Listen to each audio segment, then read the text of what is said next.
घरासमोर घर आणि मनासमोर तू. गाव लहान होतं पण आठवणी मोठ्या होत्या. माझं घर आणि तिचं घर, घरासमोर घर.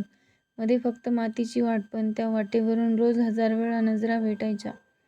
सकाळ झाली की तिच्या घरातून येणाऱ्या चुलीच्या धुरात माझ्या मनाची ऊब मिळायची. ती अंगण झाडत असताना मी विहिरीकडे पाणी भरायला निघायचो आणि मुद्दाम थोडा उशीर करायचो, कारण तिचं हसणं पाहायचं असायचं.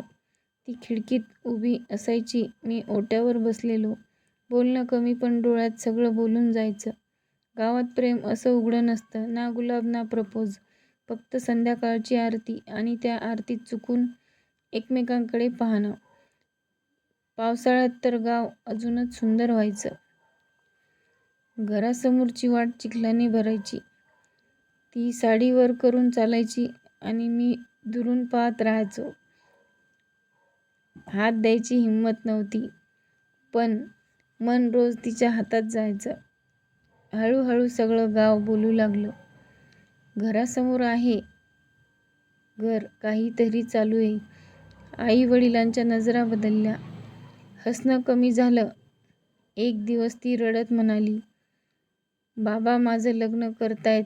त्या दिवशी पहिल्यांदा जाणवलं, घरासमोर घर असूनही आपली दूर होणार होती. लग्नाच्या आदल्या दिवशी ती अंगणात उभी होती, मी ओट्यावर. मध्ये तीच वाट, पण आज ती वाट अतोनात लांब वाटत होती. ती म्हणाली, या घरासमोरचं घर मला आयुष्यभर आठवत राहील. मी काहीच बोललो नाही, कारण शब्द कमी पडत होते. ती गेली.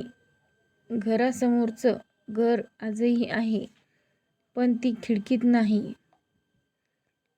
आणि ओट्यावर बसलेला मीही आता शांत नाही.